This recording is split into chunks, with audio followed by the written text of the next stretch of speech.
Baik, bismillah. Assalamualaikum warahmatullahi wabarakatuh.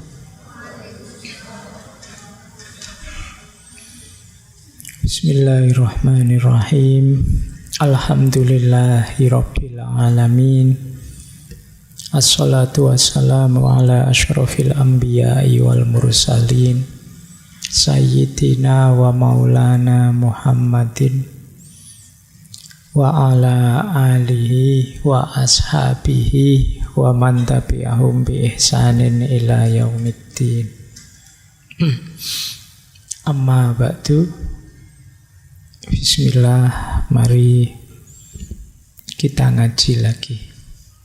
Kita istiqomai belajar kita setiap malam Kamis. Meskipun kemungkinan malam hari ini kita pertemuan terakhir sebelum bulan Ramadan ya. Setelah ini teman-teman harus serius, fokus untuk menjalankan puasa sebaik mungkin, semaksimal mungkin. Tidak hanya menahan lapar hausnya, tapi mengambil hikmah sebesar-besarnya untuk peningkatan kualitas diri kita, juga kedekatan kita di hadapan Allah. Maka malam hari ini jadi pertemuan terakhir kita. Ya mungkin nanti acara-acara kegiatan teman-teman MJS ada 1-2 kesempatan yang saya masih tampil. Tapi tentunya biasanya acaranya menjelang buka puasa, jadi baterainya tinggal sedikit. Kalau di acara-acara Ramadan itu yang dibayangkan pokoknya buka puasa apa, jadi mungkin tidak terlalu bisa maksimal belajar. Yuk kita mulai ya malam hari ini. Tokoh terakhir kita yang membahas cinta spiritual. Harusnya teman-teman pernah mendengar nama beliau, Syekh atau Khoja atau Khwaja Hafidz Ash-Shirazi. Ini sufi penyair besar yang sangat terkenal, sangat masyhur. Bahkan dari aspek syair-syairnya itu beliau tidak kalah populer dibandingkan Maulana Jalaluddin Rumi. Banyak tokoh-tokoh filsafat yang ngefans sama beliau. Ada cerita bahkan sahabatnya Karl Marx, Engels, itu pernah nulis surat pada Karl Marx, kamu harus menguasai syair-syairnya Hafidz kalau ingin pikiran-pikiranmu diterima orang banyak. Bahkan filosof sekelas Nietzsche itu menulis puisi khusus tentang Syekh Hafidz ini. Bahkan pujangga sekelas Goethe itu idolanya ya Syekh Hafidz ini. Tuh para filosof. Kok saya tidak pernah kenal Pak? Ya mungkin kamu belum filosof. Buktinya banyak filosof yang ngefans sama beliau ini, Syekh Hafidz. Pengaruhnya besar, luar biasa. Beliau ini ya dari namanya kelihatan ya, Hafidz Ash-Shirazi. Kelahiran Shiraz, Iran. Beliau 1 abad setelah sufi besar lainnya, Syekh Sa'di Ash-Shirazi. Beliau ini dipanggil Hafidz, nama lengkap beliau Syekh Samsuddin Muhammad. Sebenarnya gelar Hafidz itu karena beliau memang sangat penghafal. Di usia-usia awal beliau masih kecil, mungkin masih balita, sudah hafal Quran. Bahkan kabarnya hafalnya hanya karena mendengar ayahnya membaca Quran, terus bisa hafal. Bahkan nanti beliau hafal juga kitab-kitabnya Maulana Rumi, kitab-kitabnya Syekh Sa'di, kitab-kitabnya Syekh Fariduddin Attar, termasuk kitab-kitabnya Syekh Nizami. punya hafalan yang sangat kuat. Makanya beliau dipanggil hafidh, penghafal. Ada yang namanya hafidh di sini. Semoga setara ya dengan Syekh Hafidh ini. Iso hafal macam-macam. Tokoh ini beberapa kali sering saya singgung ceritanya. Ketika beliau dari seorang biasa kemudian pindah ke dunia sufi. Teman-teman mungkin juga pernah dengar, saya lupa di sesi ngaji filsafat yang mana. Ini beliau dari orang biasa, anak muda biasa seperti kalian, bahkan mungkin situasinya lebih menyedihkan, kemudian geser ke dunia tasawuf. Mungkin teman-teman ingat cerita seorang anak muda yang bekerja di toko roti. Yang satu ketika beliau harus mengantarkan roti ini ke rumah seorang bangsawan. Begitu ke rumah bangsawan ini, yang membuka pintu adalah anaknya bangsawan itu, seorang perempuan yang cantiknya luar biasa, namanya Sakhinabat. Nah, hafidh muda yang hanya seorang pegawai toko roti itu betapa terpesona melihat perempuan secantik itu. Jatuh cinta dia. Mulai dari situ, mulai latihan, mulai keluar banyak syair. Nah memang orang jatuh cinta itu kan tiba-tiba jadi penyair. Wis pengalamanmu sendiri lah, mesti begitu ya. Entah sejelek apa syairmu, pokoknya jiwa romantismu muncul untuk nulis syair. Hal yang sama terjadi dengan Syekh Hafidh ini. Waktu mudanya mulai banyak syair, tapi beliau tahu siapalah saya yang jatuh cinta pada putri bangsawan secantik itu. Tapi kalau sudah jatuh cinta, gimana bisa disisihkan? Akhirnya beliau datanglah ke seorang ulama di kotanya, tanya, ini solusinya gimana saya jatuh cinta seperti ini? Kalau ngelamar langsung mesti ditolak, siapa saya?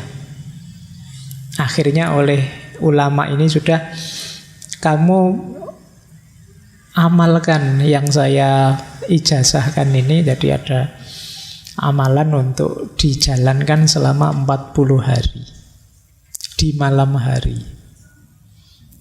Jadi nanti di malam ke-40 ada utusannya Tuhan datang padamu, sampaikan keperluanmu apa, dan apapun yang kau minta akan dikabulkan. Ya, nanti di beberapa riwayat maksudnya utusannya Tuhan itu malaikat. Nah, ya karena sudah jatuh cinta, 40 hari puasa dan mengamalkan ini itu tidak masalah lah, tidak tidur juga tidak masalah. 40 hari aja kok, kan gitu. Kalau kamu sedang jatuh cinta, tidak usah tanya amalannya apa ya. Bahaya kalau sampai ke kalian. Nah, beneran beliau paginya nunggu toko roti, malamnya mengamalkan ijazah dari ulama tadi. Ternyata benar, di malam ke-40 ada yang datang menemui dia. Syekh Hafidh ini begitu terpesona melihat yang datang tadi, karena jauh lebih indah. Selama ini dia tidak pernah lihat makhluk seindah itu. Jadi keterpesonaannya melebihi melihat wanita cantik yang tadi menggetarkan hatinya. Nah, begitu utusannya Tuhan tadi tanya, wahai Hafidh, Allah ridho dengan amalan yang engkau lakukan. Apa yang engkau minta, apa yang engkau inginkan? Syekh Hafidh terus bilang, karena saking terpesonanya dengan utusannya Allah ini, dia bilang, kalau utusannya seindah ini, apalagi yang mengutus. Akhirnya dia bilang, lupa sudah dengan Syekh Sakhinabat yang dia jatuh cinta tadi. Dia terus bilang, aku minta Allah saja. Akhirnya oleh malaikat tadi ditunjukkan, ya kalau begitu silahkan engkau belajar oleh malaikat. Ceritanya saat itu diarahkan seorang sufi, sebenarnya juga ilmuwan, namanya Syekh At-Tor. Bergurulah beliau pada Syekh At-Tor ini. Di situ dimulai lagi beliau sebagai seorang sufi. Dan nanti dalam sejarah hidup beliau ada fase-fase lagi ketika melakukan amalan 40 hari tadi. Ketika beliau kholwat, uzlah, dan lain sebagainya. Itu cerita ya tentang beliau. Ya enggak usah tanya, beneran gitu enggak Pak? Di beberapa riwayat begitu. Di beberapa kitab tasawuf seperti itu. Tapi yang jelas puisi-puisi, syair-syair beliau yang dikenal sebagai puisi liris, yang isinya ungkapan-ungkapan perasaan, ekspresi yang dirasakan, itu populer sekali. Bahkan nanti di Iran itu ada hari Hafid. Saya lupa kalau tidak salah 13 Oktober. Setiap tanggal 13 Oktober ada hari Hafid ini. Itu saking dahsyatnya pengaruh beliau. Baik, kita mulai ya. Cuma malam hari ini ya saya hanya nyuplik-nyuplik saja. Semoga membantu kita memahami bagaimana, seperti apa cara kita mencintai Tuhan. Kalau beliau ini ya levelnya sudah mabuk dalam tanda petik. Jadi levelnya sudah sangat cinta, tidak bisa lagi ditawar. Seperti apa sih mencintai Tuhan itu? Seperti dalam syair-syairnya beliau. Ya malam hari ini saya bawa syair terjemahan. Syair itu kalau sudah diterjemahkan rasanya sudah berbeda. Tapi yo harap dimaklumi, kalau saya bawa aslinya opo yo sampeyan paham. Jangankan aslinya, terjemahannya saja ya sulit. Saya ngambil dari bahasa Inggris, saya Indonesiakan. Yang Inggris menerjemah dari bahasa Persia, itu lebih berat lagi, itu sudah melalui berapa bahasa. Tapi ya tidak apa-apa ya, nanti kita tangkap idenya. Baik, bismillah, kita mulai ya. Belajar mencintai Allah. Masa kita hidup cuma sekali. Ada Sang Maha Kasih, Sang Maha Cinta. Kita tidak nyampe ke level itu, eman-eman. Kita akan capek kalau hidup harus kenceng terus, ngamuk-ngamuk terus, stres tiap hari, urip sepisan. Yuk kita hidupkan dengan cinta. Malam hari ini belajar dari Syekh Hafid. Bismillah ya, kita mulai. Nah, itu saya buka dengan beberapa quote. Ini sebenarnya ya puisi, saya potong kalimat yang menarik saja. Kata beliau, kita itu sebagai manusia memerlukan cinta. Karena cinta itu adalah tanda bahwa jiwa kita hidup. Kata Syekh Hafid, cinta adalah kebahagiaan terbesar ciptaan. Bagi yang pernah jatuh cinta, boleh kamu ingat-ingat. Apa sih kebahagiaanku paling besar itu? Pasti nanti berhubungan dengan yang kamu cintai. Ya berarti sebaliknya juga. Berarti patah hati paling besar itu juga berhubungan dengan yang kamu cintai. Jadi puncaknya kebahagiaan itu justru ada pada cinta. Kata Syekh Hafid. Kita kemarin belajar banyak tentang filsafat kebahagiaan. Ada macam-macam bilang. Ada yang bilang bahagia itu puas. Ada yang bilang bahagia itu senang. Ada yang bilang bahagia itu baik. Ada yang bilang bahagia itu bermakna. Tapi kata Syekh Hafid, bahagia itu cinta. Karena saat kita beneran jatuh cinta dan mencintai, puas pasti datang, senang pasti datang. Jadi orang baik kita pasti. Dan pasti kita berorientasi, berkorban, berguna pada yang kita cintai, hidup yang bermakna. Maka kalau ingin bahagia, mencintailah. Nah, itu rumusnya itu ya. Semoga kalian tidak nganggep ala pak, lebay pak, gitu-gitu. Nah, saya tidak tahu, hari ini sering begitu kesannya. Tapi ya tidak apa-apa, harus diingatkan terus. Karena rasanya sudah cukup ya sepanjang sejarah manusia, isinya kebencian demi kebencian. Sekarang ganti, yuk kita isi dengan lebih banyak cinta. Pandangan kita ke kiri kanan harus ainur ridho, ainur rohmah. Bukan ainul karohah. Pandangan yang saling ridho, saling menyayangi, bukan pandangan yang saling membenci.